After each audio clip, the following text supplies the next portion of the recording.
Shalkai suntus maka ditolya. At kambuk sunam ka sasnan chachivitak pauvo.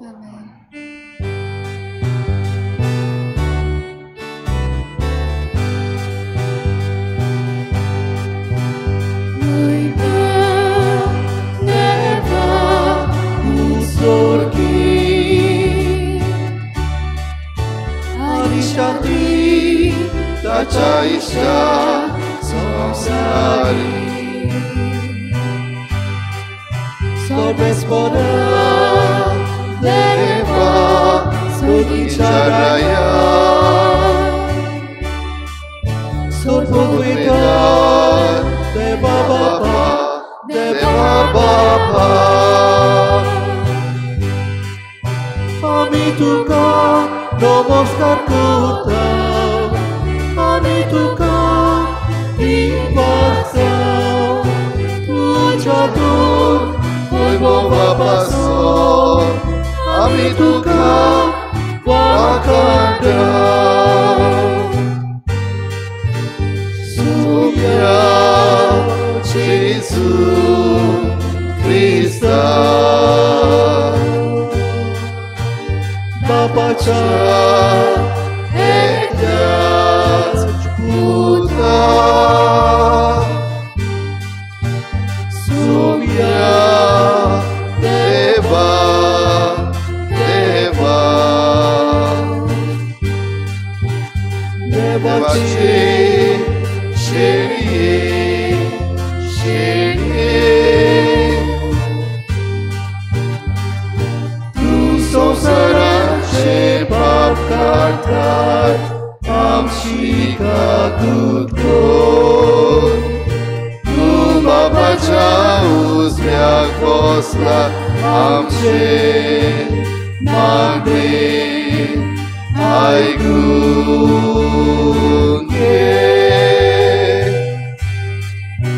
Idakovit Atmya Sadati Deva Babachi Oimi Jesus Christa Ekos Lubovit Eklos tu Isor Eklos tu Mor Meshtor Amen Amen Amen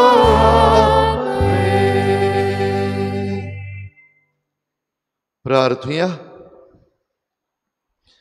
देवा आमच्या स्वर्गींच्या बापा वाट चुकतल्यांक तुझ्या स्वताचो उजवाड तूं दाखयताय आनी जिविताच्या रस्त्यार परतून हाडटाय आमचे जिणेचे चालीन क्रिस्ती भावार्थाचेर आड वेता तें पयस करूंक आनी हो भावार्थ थीर करता तें धरूंक आमकां कृपा दी आमच्या सोम्या तुज्या पुता जेजू क्रिस्ता वरवीं तो खरो देव तुजे सवें पवित्र आत्म्याच्या एकपणान जियेता आनी राजवट चलयता देवा ससनाच्या ससना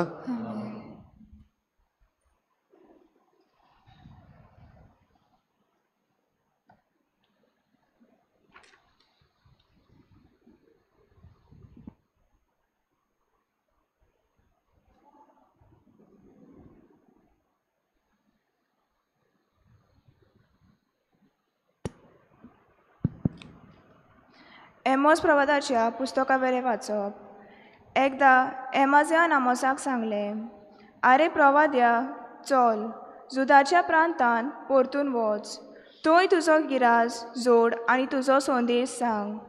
बेतलेहेंत आमकां आनीक संदेश सांगून नाका, कित्याक ते राजाचो पवित्र जागो, राजश्रीक देव मंदीर। एमोजान एमाझ्याक म्हणलें, हांव प्रवादी न्हय आसलो, न्हय म्हूण प्रवादीचो पूत। हांव एक मेंढरा राखणो आसलो आनी रुबंद पोलेतोलें, पूण खुद सर्वेस्परान म्हाका हिंद राखपांतलो काडलो आनी सर्वेस्परानूच सांगलें, चल, म्हजे इस्रायल परजेक म्हजो संदेश सांग। देवाचें उतोरें। देवाचे वडकार।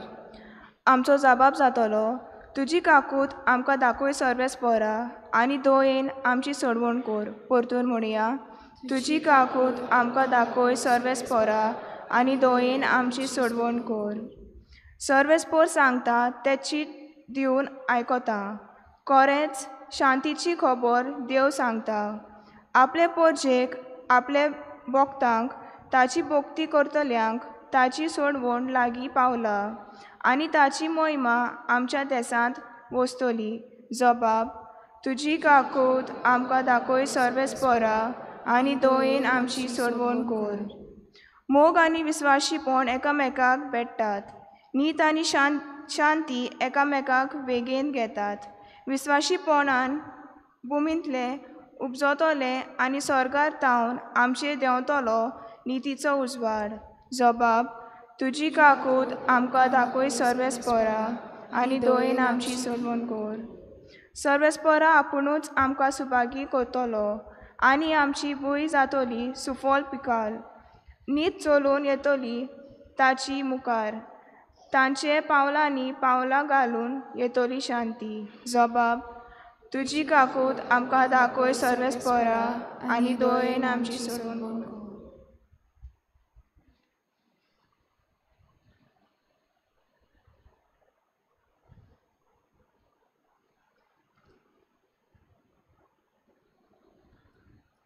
बागिवंत पावलून एफेसकारांक बरयलोले चिटी वेले वाचप।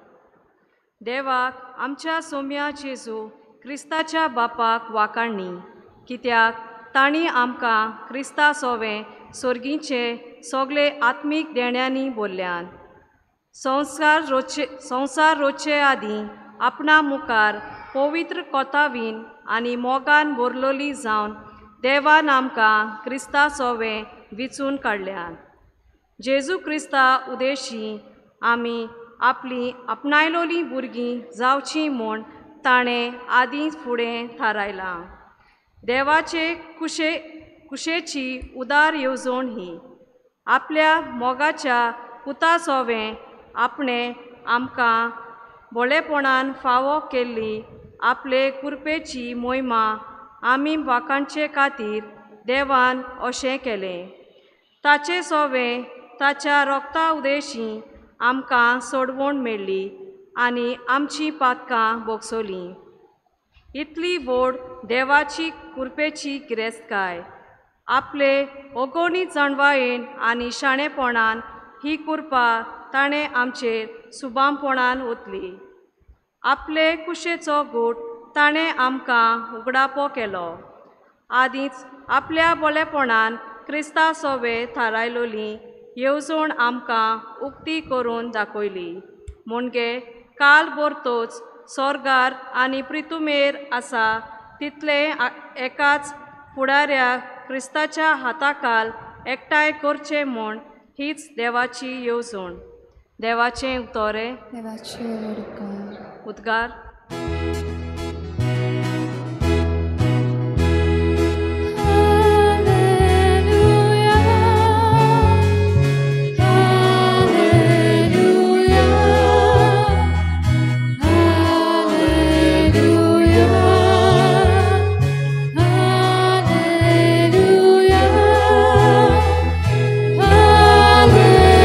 Hallelujah.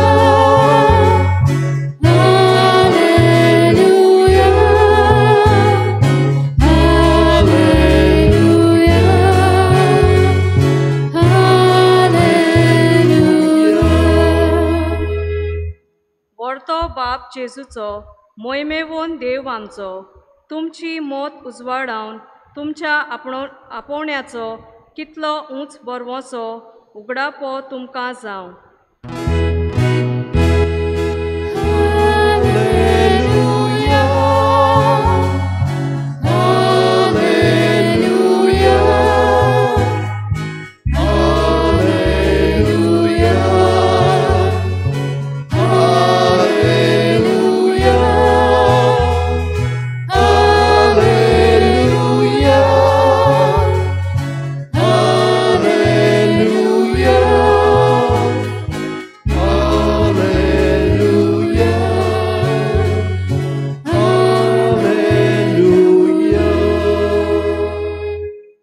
सर्वेस्पोर तुमचे सवे आसूं. तुमचे सगळे आसूं. मार्क प्रमाणे जेजू क्रिस्ताचें शुभ वर्तमान.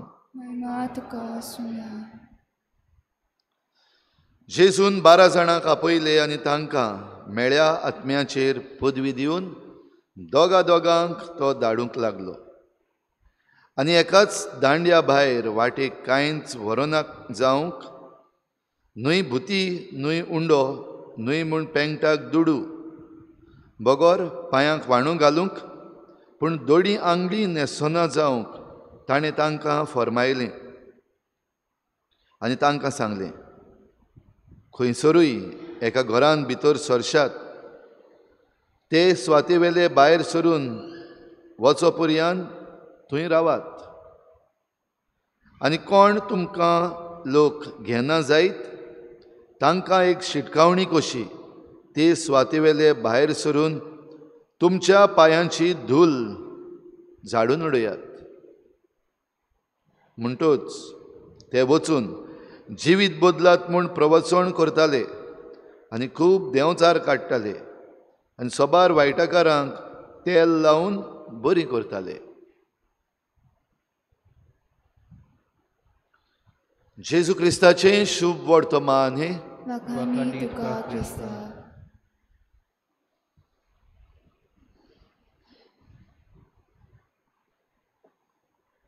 देवाचेर पातयेवन परगटणार जावंक वचात. भाव भयणीनो, परगटणार ओ मिस्योनार सगळीं आयज तुमी हिंगासर बसल्यांत तीं मिस्योनारां.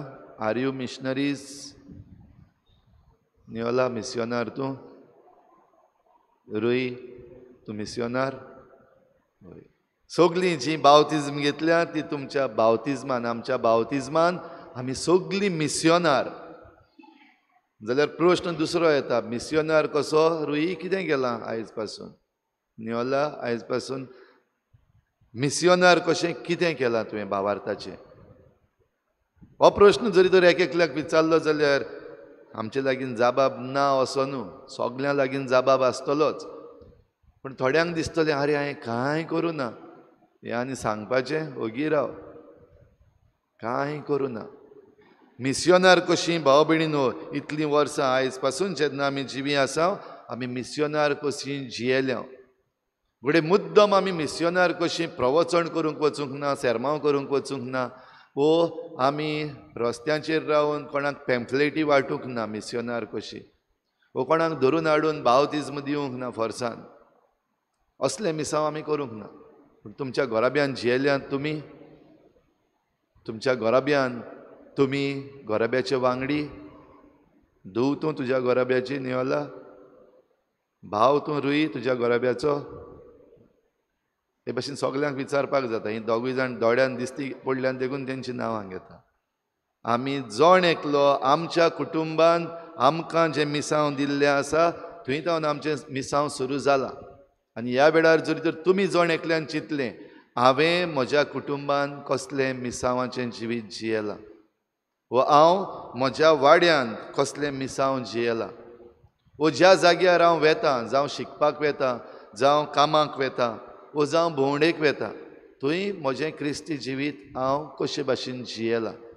हो जरी तर प्रश्न आमी जबाब दिलो आमकांच, ह्या प्रश्नाक आमकांच जरी तर जबाब दिलो जाल्यार आयज age of today where do you stand as a Christian missionary हें तुज्यान पळोवपाक जाता, एसेस करपाक जाता. आनी दर एका क्रिस्ती भावार्थ्यान भाव भयणीनो हें करूंकूच जाय. कित्याक जरी तर आमचे क्रिस्ती जिविताची आमकां म्हायती ना, भर ना, जाल्यार आमी सांडूंक शकता. आयज आमची जायतीं क्रिस्तांवां सांडलेलीं आसात. आयज जायते जाण क्रिस्तांवपणाच्या नांवानूय सांडलेले आसात. भोव करून जांच्या हातांत पदवी येता, आमचे MLA बीन जेन्ना आसात, मिनिस्टर बीन जातात, आमी रिफर करता रोखडे, तो क्रिस्तांव मरे, क्रिस्तांव आमदार, क्रिस्तांव मंत्री. पण त्या क्रिस्तांव आमदाराचें आनी त्या क्रिस्तांव मंत्र्याचें जिवीत जरी तर पळयलें जाल्यार तें क्रिस्ती जिविताक सोबच ना. क्रिस्तांव म्हणोंक पासून जायना. भाव भयणीनो, आयज असली भाशा जरी तर आमी उलयत जाल्यार जे कोण आमदार, मंत्री, पॉलिटिशियन, पदवेदार, वो कोण लिडर्स आसात, वो आमचो लोक जो आसा, सादो लोक आसा, ही लँग्वेज उलयल्यार कोणाक बरें दिसना. फादर बेस्तोच तांसता आल्ताराचेर रावन, दुखयता. ना, ही वस्त दुखोवपाची व तांसपाची न्हय कोणाक. आमोस प्रवाद्याचेर नदर मारीत जाल्यार आमोस प्रवादी समाजीक नितीचो प्रवादी, प्रॉफेट ऑफ सोशल जस्टीस. आनी जें कितें समाजान वायट चलता तें पळोवन तो खोर भाशेन उलयता, रफ लँग्वेज अशी.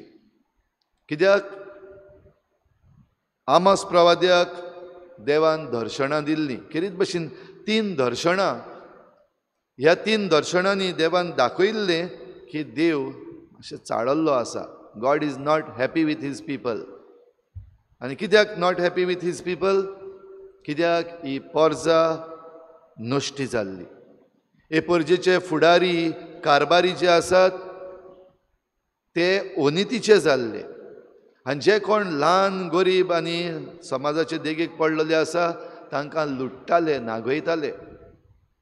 आनी ह्या पासत देव एके भाशेन चाळल्लो की ही पोरजां जी हांवें रोचल्या, हें मनीसकूळ जें हांवें रोचलां, कसले दोशेर पावलां. ज्यो वाटो हांव तांकां दाखयतां त्यो वाटो ते जियेनात. आनी ह्या पासत ही पोरजां कोश्ट भोगतली, ही पोरजां निसंटन भोगतली, ही पोरजेक खास्त लागतली. हें दाखोवपाक देव केरीत भाशेन ही 3 दर्शनां आमोस प्रवाद्याक दाखयता. पयल्या दर्शनान तो पळयता हे सगळे तोळ जे आसात ते येतात आनी आख्खें शेत जें रोयिल्लें आसा तें कांय खिणां भितर खावन नाच करतात. लोकस्ट अशें आमी तांकां म्हणटा. ते येतात आनी आख्खें तोंड खावन उडयतात. कांयच कळना, कोण बसून आहा तेंय कळना, मातशें तोंड हालता अशें दिसता. पूण थोड्याच वेळान तें नाच. बेश्टे आमी पळयता ते तोड ग्रासहॉपर न्हू, पूण हे मातशे रफ, सारके खावन उडयतात. शेतकामती आहा तांकां खबर आसतली कशे भाशेन हे तोड जरी तर आमच्या शेतांक लागले जाल्यार काबार, शेत गेलें. दुसरें तो ताका दाखयता एक उजो पाताळांतलो भायर सरून आख्खो संवसार गिरासूंक आयलोल्या भाशेन. आमी केन्ना चलचित्रांनी बीन पळयता, कार्टून्स आहा तातूंत पळयता, तो उजो एक देंवचार कसो, कार्टून्स दिश्टी पडटा आमकां, देंवचार असो येता आनी आख्खें खावन उडयल्ल्या भाशेन. असलें दर्शण आमोस प्रवाद्याक दाखयलें देवान. आनी तिसऱ्या दर्शनान दाखयलें एक अळंबो वो एक भोंवरो, सायक्लॉनीक विंड अशें. तो घुंवन भितर लोकां मदें देव धाडपाक आहा. तो येयत जाल्यार निसंटन जाता तें आमी जाणा. आतां फाटीं पयर कोनसुवा हें वारें मारून अकस्मात अजाप अशें तीं झाडां सगळीं मदेंच पडलेलीं आहात आनी एकूच वाटेन पडलेलीं आहा. कितें जालें आमकां कांयच खबर ना. गांवच्या MLAन पासून म्हणलें कितें जालें खबर ना. भाव भयणीनो, ही 3 दर्शनां जेन्ना आमोस प्रवाद्याक दाखयलीं तेन्ना वचोन पोरजेक हो संदेश दिवपाक तो भायर सरलो. देवान विचून काडला देखून, देवान आपयला देखून. आनी हो संदेश निसंटनाचो. हें निसंटन जरी तर जावपाक नाका जाल्यार उपाय आसा. आनी हो उपाय म्हणल्यार नवसरणेचो. जिवीत बदलपाचें. जें कितें वायट करपाक लागल्यान, देवा कडलीं पयस गेल्यान परतून येयात देवाशीन. देवाच्यो वाटो चलात, मनशांच्यो न्हय. आयच्या संदर्भान जरी तर जें कितें वायट आमच्या समाजान घडटा आनी जे तरेन आमची पोरजां आयज कश्टवता आख्खो देशभर वा आमच्या आख्ख्या राज्यान वा आमचेच भोंवतणी आयची लायटीची बिलां हूंय पावल्यांत, उदकाची बिलां हूंय पावल्यांत, गॅस कितलो म्हारग जाला, पेट्रोलाचो दाम वाडला, ह्यो सगल्यो वस्तू आमी दिसाच्या दिसाक जियेता तेन्ना भाव भयणीनो आमकां सोंसपाक पडटा, भोगपाक पडटा. तर असल्या संदर्भान हें जालां कित्याक हाच्या मुळान जरी तर आमी वचपाक प्रयत्न केलो, आयज आमी सारके भ्रश्टाचारी जाल्ले आसात. वयता थंयसर भ्रश्टाचार, करप्शन. जे कोण पदवेन आसात तांची खबर सोड. जायते फावटी आमचे आमदार मंत्री करप्ट जाल्ल्यात म्हणून आमी बोवाळ मारता. आमच्या पंचायतीच्या वांगड्यांक आमी ते करप्ट म्हणून जायते फावटी बोटां दाखयता. तांकां कुशीन दवरया. आमचें करप्शन, आमचो भ्रश्टाचार खंय पावलेलो आसा जण एकल्याचो. ह्या भ्रश्टाचाराक आमी कितलो सांगात दिता. हें सगळें पळयल्या उपरांत सगल्यांक आमकां खास्त फावो न्हय काय. दुबाविरेत आमकां सगल्यांक ही खास्त फावो. आनी हो संदेश घेवन जेन्ना आमोस प्रवादी इस्रायलान गेलो, खेरीत भाशेन बेतेल हांगासर राजा रावता, राजाचें शार, पवित्र शार, मंदिरूय थिंगसर आसा. आनी बेतेलान याज्ञीक आसा, ताचें नांव आमाजिया. जाल्यार संदेश घेवन हो निसंटनाचो संदेश आनी नवसरणेचो उलो घेवन जेन्ना आमोस प्रवादी थंयसर भितर सरलो तेन्ना हो याज्ञीक आमाजिया भायर सरता आडावपाक ताका. अरे आमोस प्रवाद्या, हिंगा बेतेलान तुजी गरज ना. तुका गिरास जोडूंक जाय जाल्यार वच, जुदान वच, जुदाच्या शारान वच आनी थंय कर तुजी परगटणी. थंय बाकीत कर, थंय जाव प्रवादी. हिंगा तुजी गरज ना, हांव आहा तो पुरो हिंगा. आमाजिया याज्ञीक सांगता. भाव भयणीनो, जरी तर ही उतरां जी आमाजियान आमोसाक म्हणल्यार ती आयकली जाल्यार हें याज्ञीकपण कसलें जाल्लें तें आमच्यान समजूंक जाता. कित्याक तो आमोसाक म्हणटा, तुजो दिसपट्टो गिरास जुदान वचोन थंयसर वचोन तुजो दिसपट्टो गिरास तूं जोड. तुजें बाकीत तें प्रवादीकपण आहा तें थंयसर वचोन कर आनी गिरास जोड. घोडे ह्या आमाजिया याज्ञीकाक आपलें याज्ञीकपण दिसपट्टो गिरास जोडपाचें एक यंत्र जाल्लें. मिनिस्ट्री न्हय, हो मिसांव न्हय. आमी सुरवातेक म्हणल्यार आमी सगळीं मिसियोनारां. आमी जें कितें करता, जें कितें उलयता, जें कितें जियेता तें आमचें क्रिस्ती मिसांव जावपाक जाय. जेन्ना आमी तें जोडी पासत करपाक लागता, दिसपट्टो गिरास जोडपाक देखून करपाक म्हूण करता, जाल्यार जें मिसांव आमकां दिल्लें आसा तें मिसांव आमी वगडायलें. जाल्यार हो आमाजिया याज्ञीक आपलें याज्ञीकपण हेंच करूंक कोत्तालो काय. दिसपट्टो गिरास जोडूंक जाल्यार ताचें याज्ञीकपण चुकीचें. हांव एक याज्ञीक कसो जरी तर सगळें दिसपट्टो गिरास जोडूंक कोत्ता, मीस कोत्ता तें, सेरमांव कोत्ता तें, वावर जो कोत्ता तो दिसपट्टो गिरास जोडूंक कोत्ता, वो म्हजी नामनां घेवंक म्हाकाच फेमस करूंक कोत्ता, जाल्यार म्हजें याज्ञीकपण भाव भयणीनो सारकें उरतलें. तुमी म्हणटली हो बरो फादर म्हूण. कसलो फादर म्हणटली? लोक कोणाक सोडना, याज्ञीकांकूय सोडना, मंत्र्यांकूय सोडना, आमदारांकूय सोडना. आनी सोडपाचें न्हू. प्रवादी सोडना. आनी ह्या पासत प्रवाद्याक देवान धाडला. तर आमोस प्रवाद्याक भाव भयणीनो देवान विचून काडलो. आनी हेंच आमोस प्रवादी म्हणटा, हांव प्रवाद्याचे फामिलींतलो न्हय. म्हणटच इनहेरिटन्सान हांव प्रवादी जावंक ना. हें उतरां उलोवपाक हांव बेश्टो सादो राखणो आनी रुमडाचीं झाडां रोवपाचो शेतकामती आसलो. थिंगासान देवान म्हाका आपयन हाडला आनी दर्शनां दाखयल्यात आनी धाडला हो संदेश दिवपाक. हांव संदेश दितलों.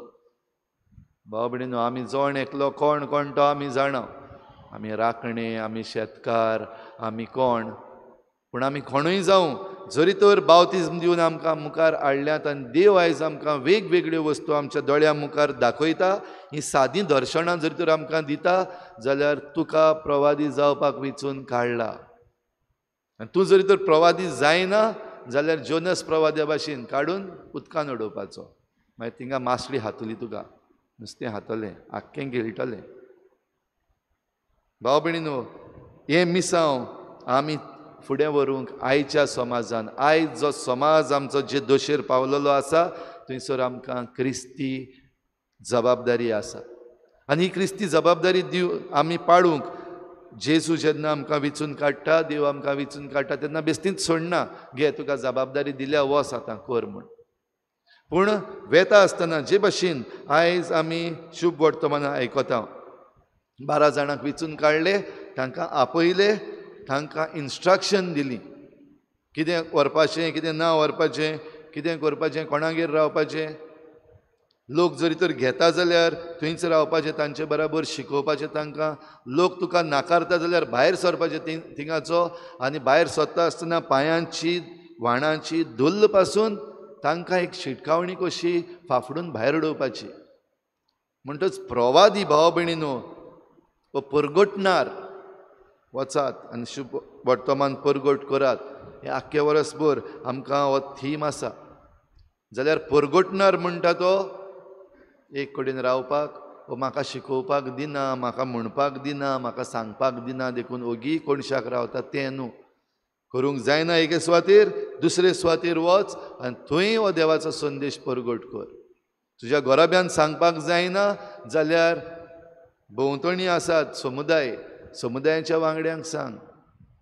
थिंगाय सांगपाक लॉस दिसता, कित्याक म्हज्याच घरान आनी म्हज्याच वाड्यान हांव प्रवादी, म्हाका कोण मानून घेना जाल्यार दुसऱ्यांक वचोन सांग. मानून घेतात तांकां सांग.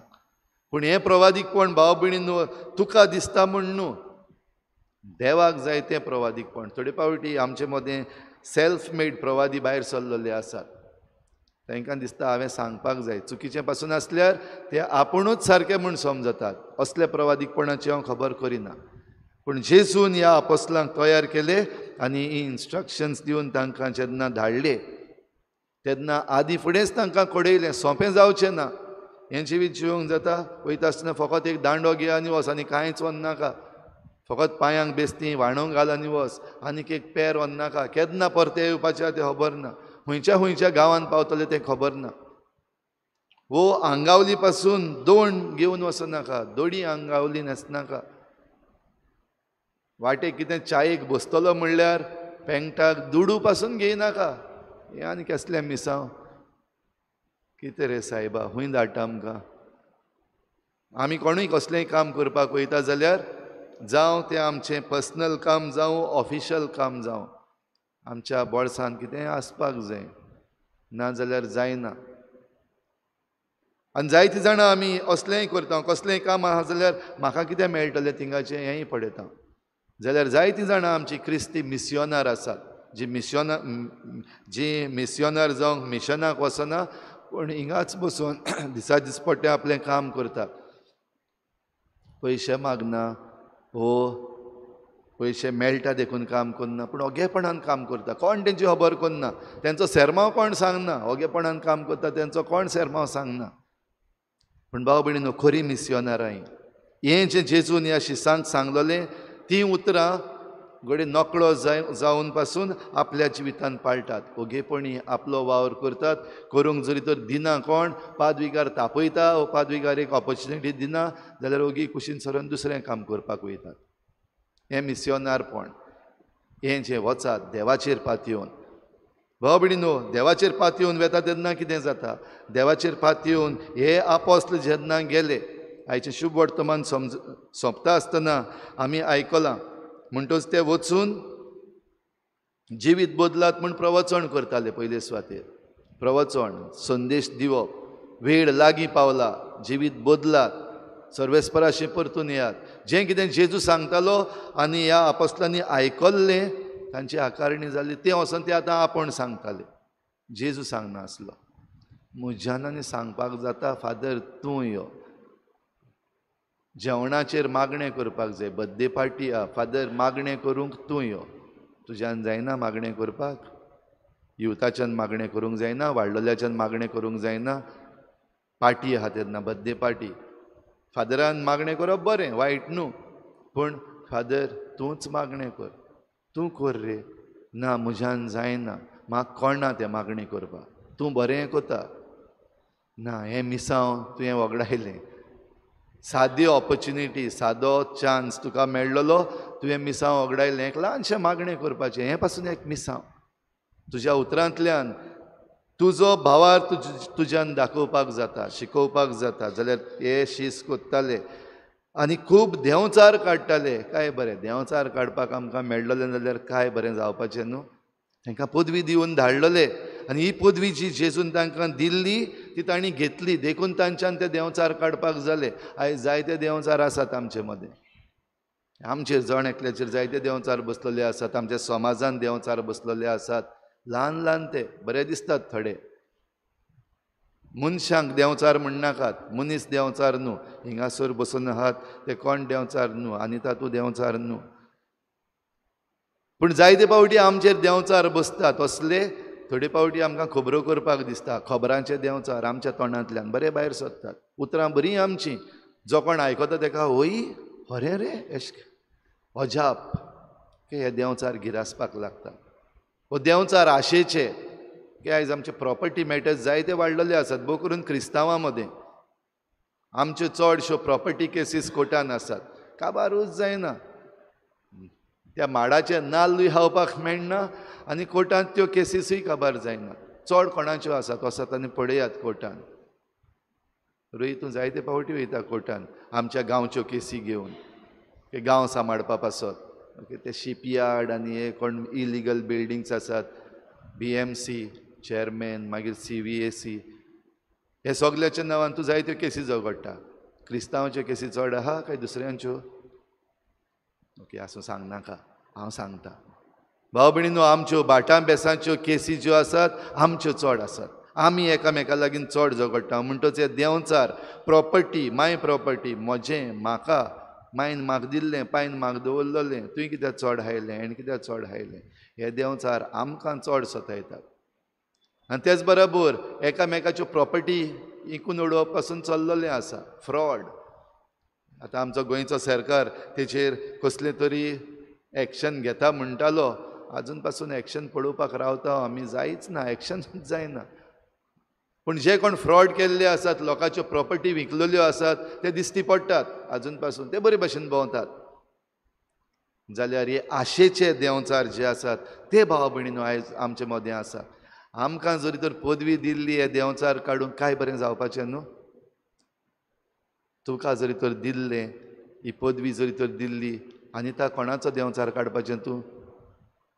थोड्यांचें घोडी चाक्क करून मनान येतलें हे प्रश्न. असले प्रश्न जेन्ना आल्ताराचेर तावन विचारले तुमच्या मनान घोडी ह्या वेळार थोडे येतले मनीस, कित्याक तांकां तुमी पयलेच देंवचार म्हणटात. ते खरेंच देंवचार ते कितले वायट आनी तांच्याहून आमी कितले वायट हें घोडी आमी चिंतचें ना. पूण वय आमी जायते जाणांक देंवचार म्हणटा तांच्या कर्तुबांक लागून. जाल्यार जरी तर म्हाका पदवी दिल्ली जाल्यार हेचे वयलो देंवचार हांव शुवर काडपाचो. पयलो फर्स्ट पाद बिगाराचो देंवचार पयलीं काडपाचो. मीस लांब कोत्ता तो. भाव भयणीनो, हें करपाक जेन्ना पदवी दिल्ली ह्या शिसांनी घेतलो, ही पदवी जी दिल्ली ती घेतली आनी हें तांच्यान करपाक जालें. म्हणटच प्रवचणूय तांणी केलें, देंवचार काडले आनी तिसरें म्हणल्यार जीं कोण बरीं नासलेलीं तांकां तेल लावन बरीं केलीं. जेजू जायते जाणांक हातूच लावन बरीं करतालो, उतर उलोवन बरीं करतालो. काकूत मागतात तांकां, दाविदाच्या पुता म्हजी काकूत कर, चल वस जाव बरो, दोळे केले बरे. म्हजी धूव मरणाचे तोणीर पावल्या सोमया, यो आनी तुजो हात तिचेर दवर, तिका जिवोव दी, चल गेलो. तालिता कुम, चेडूं उठलें. ती वस्तोरी ल्हवू ल्हवू वचून ताच्या आंगोस्त्राच्या देगेक हात लायिल्ली. जेजून आपली पदवी रिजर्व करून दवरूंक ना. चल घे आंगोस्त्रांतल्यान, जाल्यार आंगोस्त्रांतल्यानूय घे, बरी जाव. इतल्या जाणांक जेजू बरी करतालो आनी शीस पळयताले. आनी आतां तांकां खुशालकाय भोगता. आमी हें तेल घेवन आयले, हें तेल लावन ती बरीं जातात. भाव भयणीनो, तूं जरी तर कोणाकूय हॉस्पिटलान मेळून गेल्लो, जायतीं जाणां आतां हॉस्पिटलान आसात. ओके, जायतीं जाणां ह्या दिसांनी परतून बरीं ना जावपाक लागलेलीं आसात. कोवीड परतून येवपाक लागलेलो आसा. मातशें चोत्राय धरात. कोरोना व्हायरस परतून येवपाक लागलो. कोवीड पॉझिटीव केसीस येतात. असल्या वेळार जरी तर ही पदवी तेल लावन तांकां बरी करची पदवी तुका आसलेली, आयज तूं कितल्या जाणांक बरो करपाचो न्हू? समीर, तूं वचना आसलो सगल्यांक बरीं करपाक? मिसांव भाव भयणीनो, हें तेल आमकां दिल्लें आसा, आमच्या क्रिस्ती जिविताचें तेल, आमचें सॅक्रिफीस जायत्यो वस्तू आमकां करपाक दिसतात, जायते फावटी आमकां जबाबदारी दिल्ली आसा, तातूंतली आमी मातशें पयस रावंक दिसता, जाल्यार हें तेल तुज्या करण्याचें, तुजे जबाबदारेचें जायतीं दुयेंसां काडून उडोवपाक उपकारता. आनी ह्याच पासोतायच्या दुसऱ्या वाचपान भाग्यून पावलू देवाक आर्गां दिता, कित्याक एफेजकारांक, एफेजाच्या समुदायाक, थंयसरल्या लोकांक ही पदवी देवान दिल्ली, बरेपण दिल्लें आनी तांकां जायते गूण दिल्ले तेला भाशेन. हे गूण वापरून ती आपल्या समुदायान वावुरतालीं, देखून भाग्यून पावलू देवाक आर्गां दिता, हे गूण तांकां दिल्यात देखून. तर भाव भयणीनो, आमकांय हे गूण दिल्यात, आमकांय फुक्या देणी दवरलेलीं आसात. तर हे फुक्या देणे घेवन आमचें क्रिस्ती मिसांव जिवंक आमी फुडें या. हे क्रिस्ती मिसांव जिवंक ह्या आल्ताराचेर आतां उंडो आनी सोरो जेजूच्या मासा रोगतान बदलता, तातूंत आमचें क्रिस्ती जिवीत घालुया. भोव करून जें क्रिस्ती जिवीत थोंडायेर पडलेलें आसा, शेळमोळें जाल्लें आसा, आनी तें घेवन ह्या जेवणान आमी वांटो घेवन आमी जेजू सारके परगोटणार जावंक देवाचेरूच पातयेवन फुडें सरुया.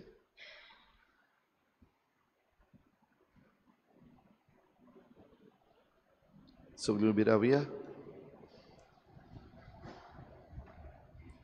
सतमंता देवा, सर्पविधार बापा, स्वर्गान पृथ्वीच्या रचणारा आनी जेजू क्रिस्ता ताच्या एकल्याच पुता आमच्या सुमी, तो पवित्र आत्म्या वरवीं गर्भ सांबाळलो, आंकवार मरितान जल्मलो, पोंच काल ताणें पोस्ट सुसले, ताका कुर्साक जोडलो, तो मेल्लो आनी ताका निखिपिलो, तो मेल्ल्या मदें देंवलो, तिसऱ्या दिसा मेल्ल्यांतलो जिवन जालो, स्वर्गाक चडलो, सर्पविधार देव बापाच्या उजव्याक बसला, पितांची मेल्ल्यांची मनसुबी करूंक येतलो. सतमंता पवित्र आत्म्या, कातोलीक पवित्र सभेक, भक्तांचो एकठार, पातकांचें बक्षणे, कुडीचें जिवनपण, सस्तींचें जिवीत. आमेन. आमची थोडीशी मागणी आतां आमी भावार्थान विस्वासान देवा मुखार दवरुया.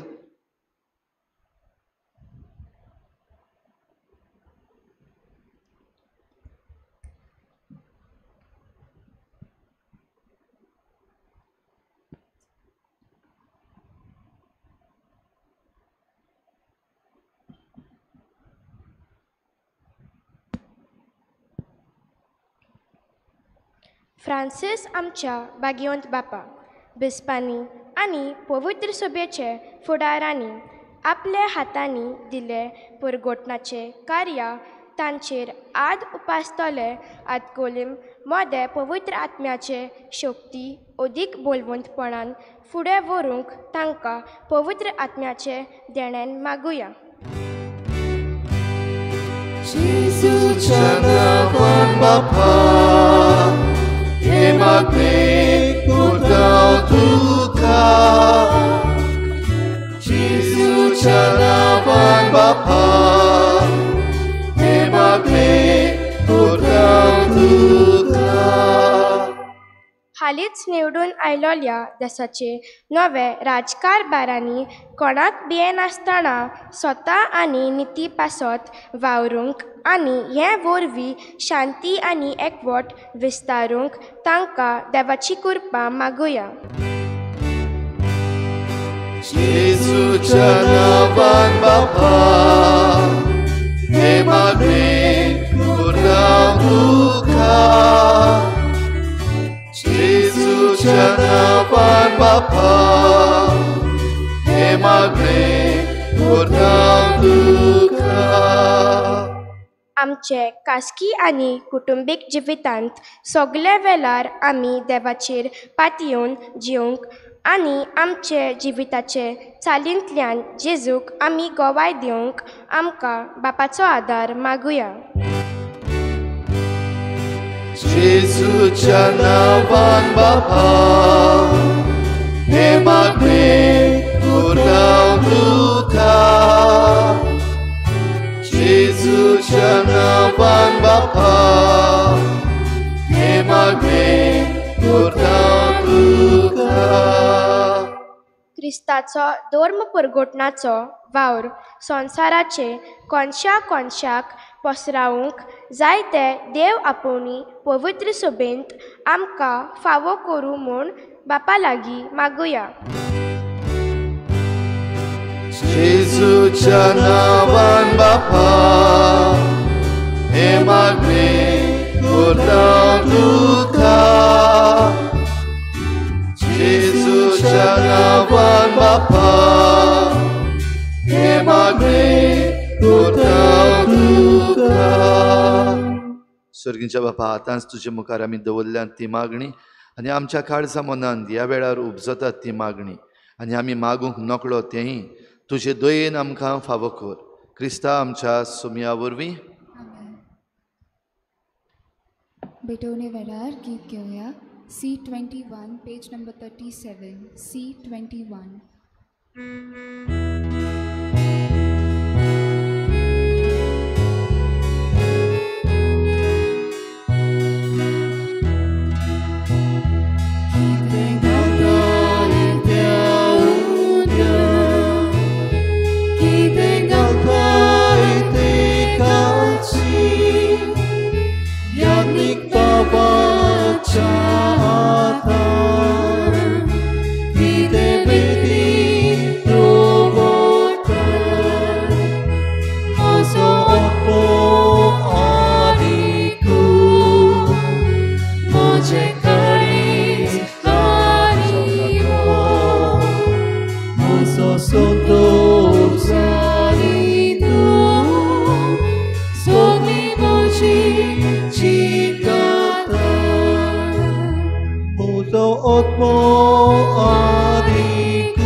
म्हज्या भावा भयणीनो म्हज्यान तुमचें बलिदान सर पदवेदार देवा बापाक मानता तसलें जावं म्हण मागात. हे तुमच्या हातांतलें बलिदान आपल्या मनाक आनी मळमेत आमच्या नाटके पवित्र सोबेच्या आदाराक सर्वेस्पर मानून घेऊ.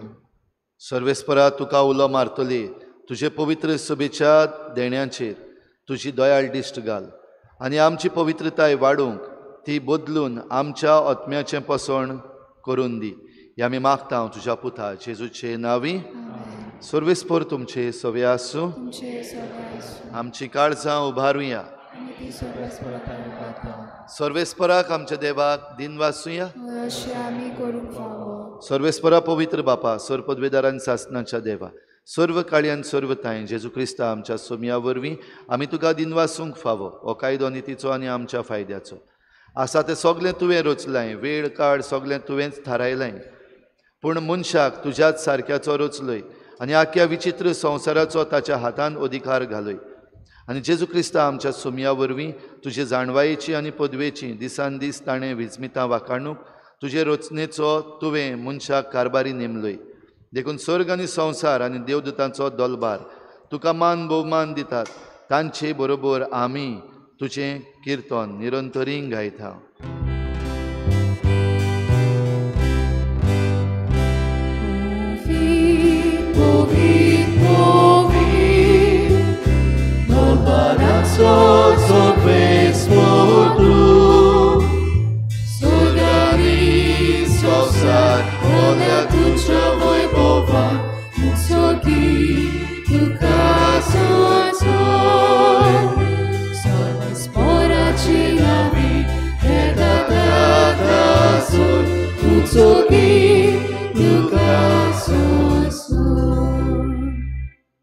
बापा खरोच तूं पवित्र तूं सगळ्या पवित्रपणाची झर तुज्या पवित्र आत्म्यांक धाडून ही देणी पवित्र कर म्हूण आमी मागता जावं ती आमकां आमच्या सोमया जेजू क्रिस्ताची कूड आनी रगत.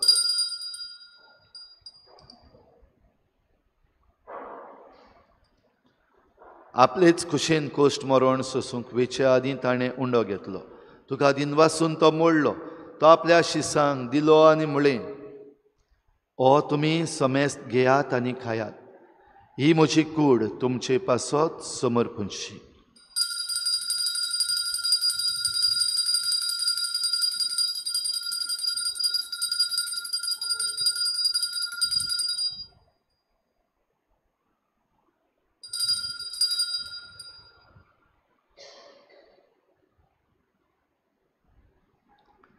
तेच परी जेवण जातोच ताणें काल्स घेतली तुका नव्यान दिन वाचलो ती आपल्या शिसांक दिली आनी म्हळें तुमी समेस्त घेयात आनी हातलें पियेयात.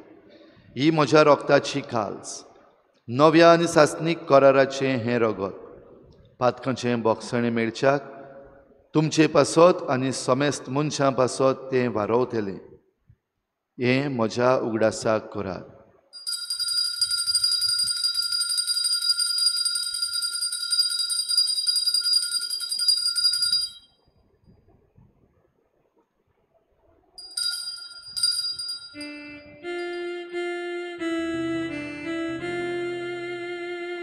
भावार्थाचो गुटपोर गोठुया.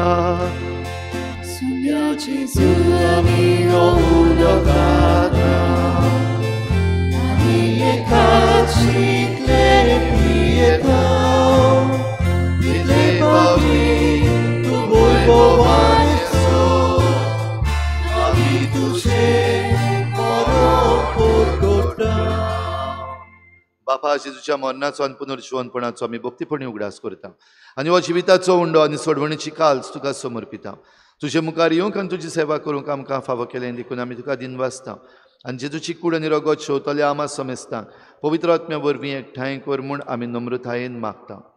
सर्वेस्परा आखे प्रितुमीचेर विस्तारलोले तुजे पवित्र सोबेचो उगडास कर आनी फ्रांसीस आमच्या भाग्योन बापा, फिलिप नेरी आमच्या गवळी बापा आनी सगळे याज्ञिकी वर्ग बरोबर तिका प्रिती मोगांत वाडय. पुनर्जीवनपणाचो बरवसो धरून मेल्यान त्या सगळ्या आमच्या बाबा भयणांची काकूत कर. तांकां आनी तुजे इश्टागतीन मेल्ल्या समेस्तांक तुजें परजोडीत मुखामोळ पळोवंक फावो कर. आमा समेस्तांची हे भेटेक आयज हाजीर जाल्ल्या सगळ्या तुज्या भुरग्यांची दया कर म्हूण आमी मागता. आंकवार मारी देवाची माई सांगाती तुज्या पती बाग्योन जुजे, बाग्योन धर्मदता, बाग्योन जुजे वाज आनी बाग्योन फ्रांसीस शावियर आनी सर्व काडी तुका मानवल्यान त्या सगळ्या भक्तां बरोबर सासणाच्या सुखांत आमकां वांटो दी. तांचे सांगाता तुजी महिमा गावंक आमकां फावो कर. जेजू क्रिस्ता तुज्या पुता वरवीं.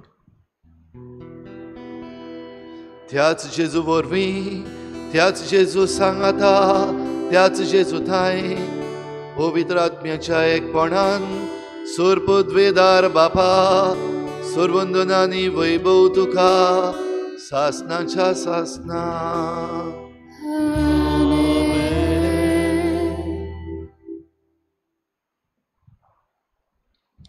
आयज सुरवातेच्या जोमात प्रार्थनान आमी हें मागणें केलां. क्रिस्ती भावार्थाचेर आड वेता तें पयस करूंक आनी हो भावार्थ थीर करता तें धरूंक आमकां कृपा दी.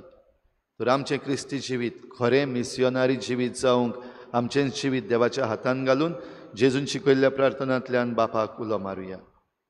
आमचे बापा सुर्गीच्या, तुजें नांव पवित्र जावं, तुजें राज आमकां येवं, तुजी खुशी स्वर्गार जाता तशी संवसारांत जावं.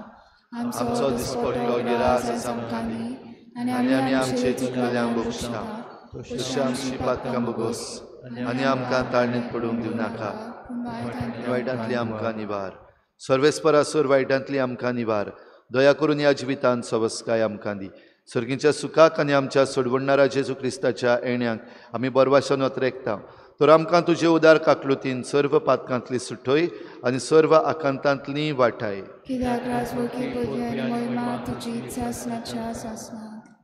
सुम्या जेजू क्रिस्ता तुवें तुज्या धर्मदुतांक म्हळें, तुमकां शांती दवरता, म्हजी शांती तुमकां दिता.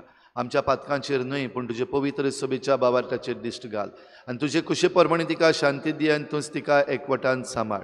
जो जियेतायन राजवट चलयताय सासणाच्या सासणाक. सुम्याची शांती सदांकाल तुमचे सवे आसूं. तुमचे सगळे आसूं. एकामेकाक मोगान शांती दिवया.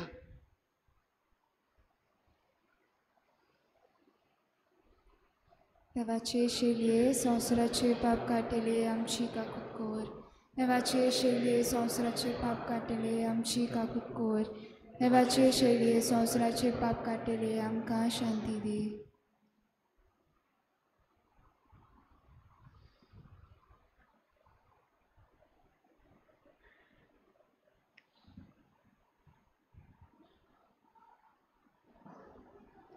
ही देवाची शेळी संवसाराचें पाप काडटा ती. शेळेच्या जेवणाक आपयल्यान ती आमी सगळीं सुभागी. सुम्या तुवें म्हज्या भितर येवचें म्हाका फावो ना, पूण तुज्या एकाच उतरान म्हाका भलायकी मेळटली.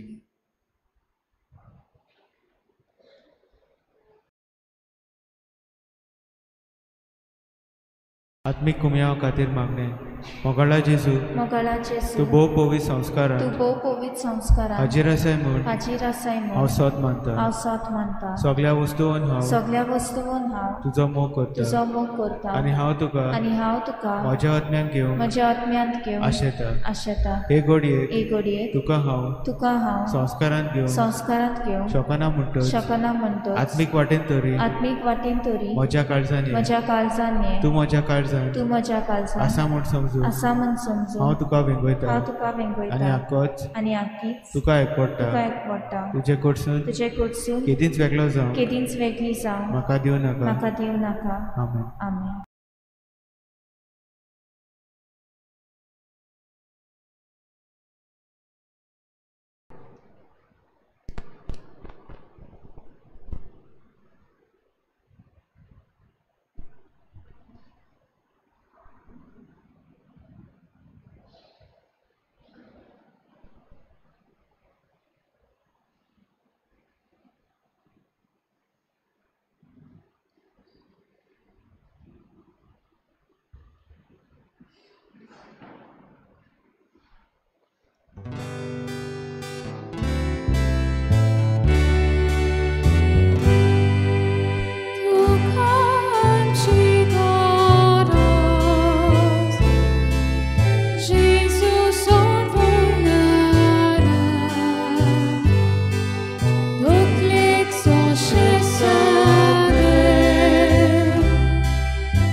प्रार्थुया. स्वर्गीच्या बापा, जेजूच्या कुडी रोगताच्या जेवणान आमी वांटो घेतला. हे पवित्र रितीन परतून परतून वांटो घेवन तुजें जिवीत आमचे भितर अदीक अदीक वाडो हे आमी मागता क्रिस्ता आमच्या सोम्या वरवीं. मातशें बसुया. आयज साद्या काळाचो 15वो आयतार. आयच्या मिसाची मांडावळ केल्या सांत जुजे समुदाय डॉमिनोस सायड तांकां आमचे दिनवास आनी देव बरें करूं. मुखार सरलीं देखून तुमी कालच्या दिसाक येवन इगोर्जेची साफाई केल्ल्यांकूय आमचे दिनवास आनी देवाचो आशिर्वाद तुमच्या वावराचेर पडूं म्हूण आमी मागता. फुडल्या आयताराक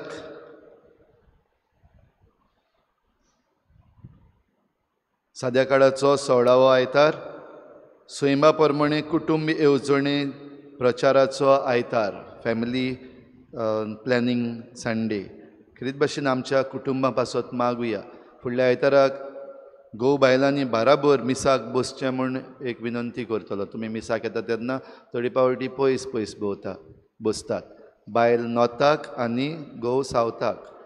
फुडल्या आयताराक मिसाक येता तेन्ना फॅमिली प्लॅनिंग संडे तो. फॅमिली प्लॅनिंग घोव आनी बायल दोगूय जाण गरजेचीं. ह्या पासत मिसाक येता आसतना दोगूय जाण बाराबर बसचीं. आनी जरी तर घोव एक मिसाक आनी बायल दुसऱ्या मिसाक येतात तुमी सद्याक, जाल्यार फुडल्या आयताराक दोगांयनी बाराबर येवचें. आनी आमी सगळीं भुरगीं जीं आसात तीं आमच्या आवय बापाय पासत करीत भाशेन मागुया.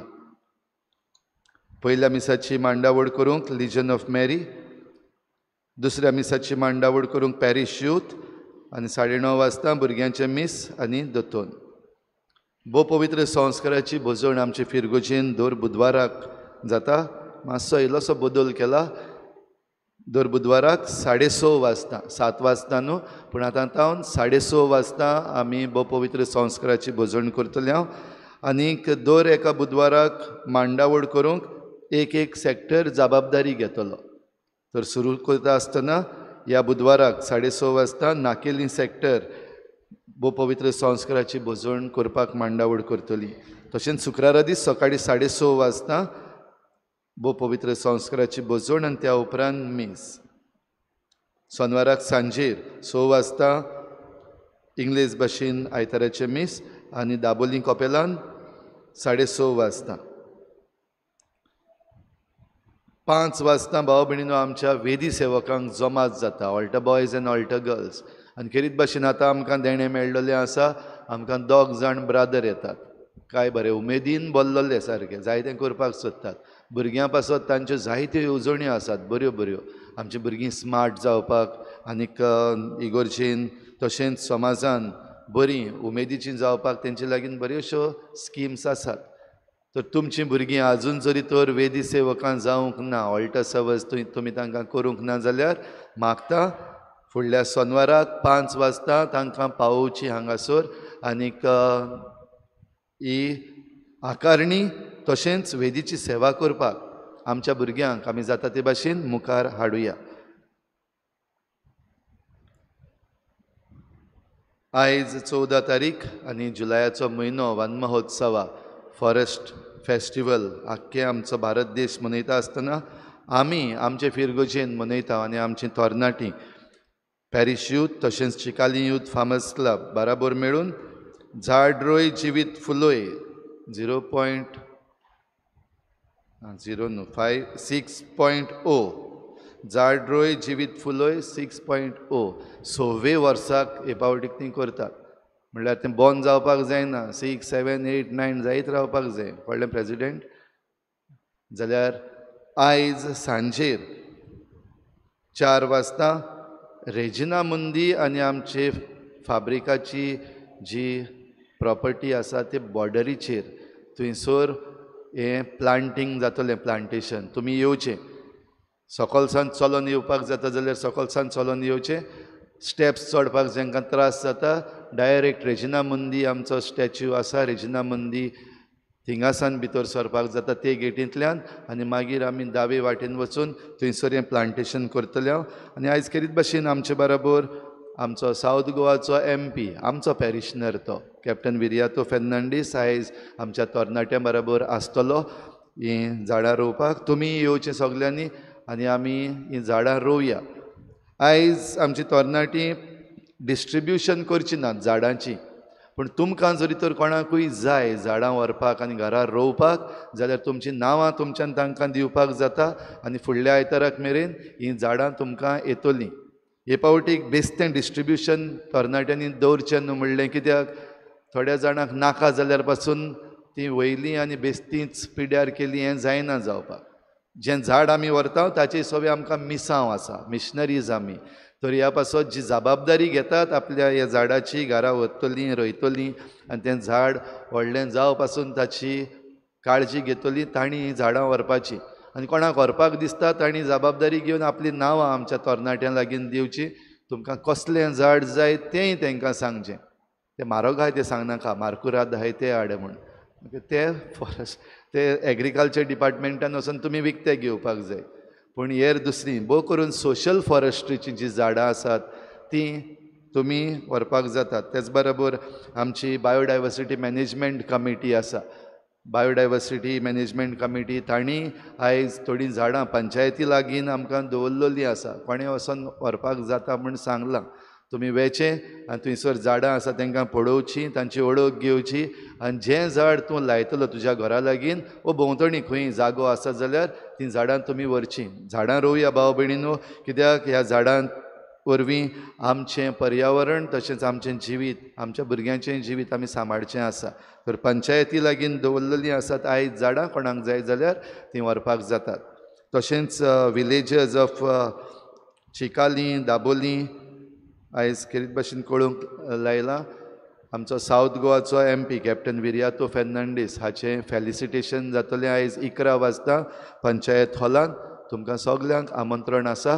खेरीत भाशेन आमी आमचो फिरगोजकार कॅप्टन विर्यातो फेर्नांडीस ताचे पासत मागुया, आमच्या गोंयचे पासत आनी आमच्या भारता पासत जितलें योगदान ताच्यान दिवपाक जाता, जितलें सॅक्रिफीस ताच्यान करपाक जातात आनी स्वता पासत आनी पर्यावरणा पासत उबो रावपाक सदांच देवान ताका जाता तितलें बळ दी म्हूण आमी ताचे पासत आमच्या मागण्यांत मागुया. खेरीत मिसां 17 जुलयाचे 8 वाजता जॉन पॉल फेर्नांडीस हाच्या म्हयन्याच्या उगडासाक मीस. ह्या सुमानांत खेरीत भाशेन मिसांव तुमकां सगल्यांनी हें मिसांव करचें. आमच्या समुदायाच्यो जमाती ह्या सुमानांत जातात.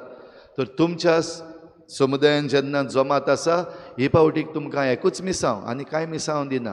हे पावटीक चुकय नासतना समुदायाचे जमातीक वांटो घेवपाक, भुरग्यांनी, तरणाट्यांनी तशेंच वाडलेल्यांनी सगल्यांक हें मिसांव. जो कोण समुदायाचे मिटिंगेक वयचो ना ह्या सुमानाक फुडले पावटी विचारतलो आनी तुवें तुजें मिसांव करूंक ना जाल्यार आमोस प्रवाद्याक सांगतलो मागीर. देखून चुकय नासतना सगलीं तुमच्या समुदायाचे जमातीक वचात. आयज 14 फादर आग्नेल समुदाय आसोय सेर्तोर डिकोस्टा हांच्या घरान सांजेर 5 वाजता. सेंट ट्रिजा ऑफ कोलकाता समुदाय देवस्वाग्रांत सांतान फेर्नांडीस हांच्या घरान सांजेर 5:30 वाजता. सांत आन समुदाय माटवें दाबोलीं जेनी गामा हांच्या घरान 6 वाजता. सान गाब्रियल समुदाय वॉटर टँक नाझारेत मार्कीस हांच्या घरान सांजेर 4:30 वाजता. होली फॅमिली समुदाय नाकेली एस्तेला डायस हांच्या घरान सांजेर 5 वाजता. फाल्यां 15 सेंट थॉमस समुदाय व्हडलें बाट दाबोलीं पियेदाद फेर्नांडीस हांच्या घरान 6 वाजता. 20 तारखेर पाद्र पियो समुदाय रेजिना मुंदी रिचर्ड स्वामी हांच्या घरान सांजेर 7 वाजता. 21 सेंट विन्सेंट पालोटी समुदाय पालोटी सायड रेजिना मुंदी मॅरी जोझफ हांच्या घरान सांजेर 6 वाजता. भाव भयणीनो, सगळीं आमी चुकय नासतना ह्या जमातींनी वांटो घेवया. आमच्यो क्लॉयस्टर्ड कामल सिस्टर्स खेरीत भाशेन सगल्यांक हें आमंत्रण दिवपाक लायतात. 16 माउंट कामल फेस्त जातलें सांजेर 4 वाजता परबेचें मीस. तुमकां सगल्यांक आमंत्रण आसा. तशेंच बेतिनाचेरूय आशिर्वाद जातलो. 17 जुलयाचे भाव भयणीनो आमच्या हे इगोर्जीच्या फावंडेशन डे आनी त्या दिसाक सकाळचें मीस 7 वाजता जातलें. तुमची फिरगोजी येयात ह्या फावंडेशन डेयाच्या मिसान वांटो घेयात. तेच बरोबर त्या दिसाक तावन 17 तावन सांत आन्नांची नोवेना आमचे फिरगोजेन सुरू जाता. सकाळचे 7 वाजताचें मीस जें आसा तें सांत आन्नाचे नोवेनाचें मीस जातलें. 19 July blessing day of the church. आमची फिरगोजीचो आशिर्वाद जाल्लो तो दीस. सकाळीं 7 वाजता मीस जातलें आनी मिसा उपरांत सगल्यांक हो आशिर्वाद मेळटलो. 277 वर्सां बत्तात आमचे हे फिरगोजे सेंट फ्रांसीस झेवियर चर्च. आनी आमच्या चिखलेचे फिरगोजे कितलीं वर्सां बत्तात? चिखलेचे फिरगोजे 400 वर्सां. म्हणटच आमची सेंट बार्थोलोमेव चर्च जी सकयल आसली ती पयली बांदलोली आनी त्या उपरांत ती मागीर हिंगा हाडल्यार आतां 277 इयर्स जालीं. जाल्यार 400 वर्सां आमच्या भावार्थाची चिखले क्रिस्ती भावार्थ आयल्यार 400 वर्सां जातात.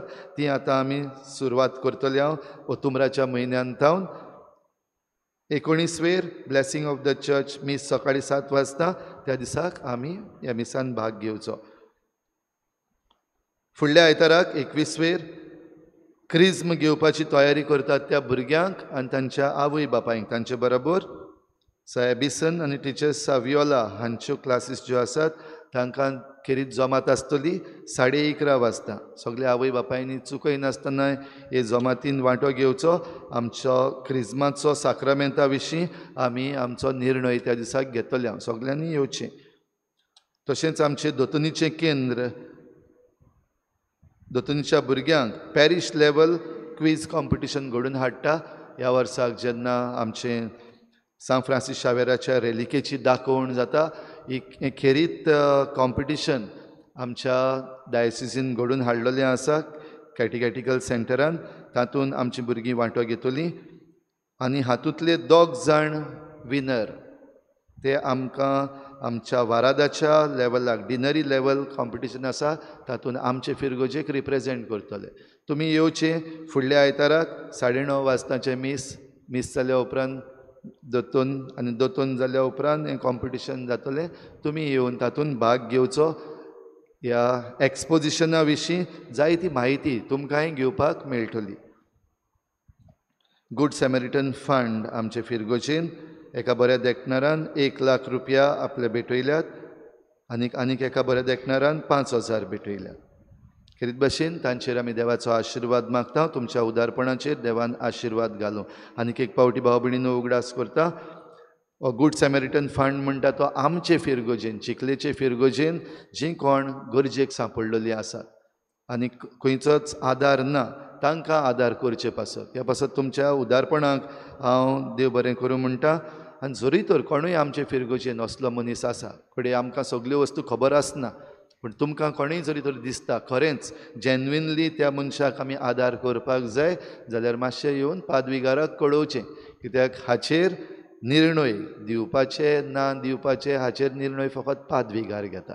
म्हणटच तुमकां जरी तर दिसता कोणाकूय तुमच्या वाड्यान वा तुमच्या हे फिरगोजेन कोणूय खरेंच गरजेक सांपडलेलो आसा आनी कोण ना आदार दितलो तांच्यान आदार मागोवंकूय जायना तांचे पासत तुमी येवन आमकां कळोवचें. आनीक फावो ती म्हायती घेतल्या उपरांत आमी हो आदार तांकां पाठयतले. सगळीं उबी रावया. सर्वेस्पोर तुमचे सोवे आसूं. तुमचे सोबे आसूं. सुर पदवेदार देव बाप आनी पूत आनी पवित्र आत्मा तुमचेर आशिर्वाद घालूं. आमेन. वचून यात जेजूचे शांतीन आनी मोगान तुमकां धाडटा. देवाचे उपकार.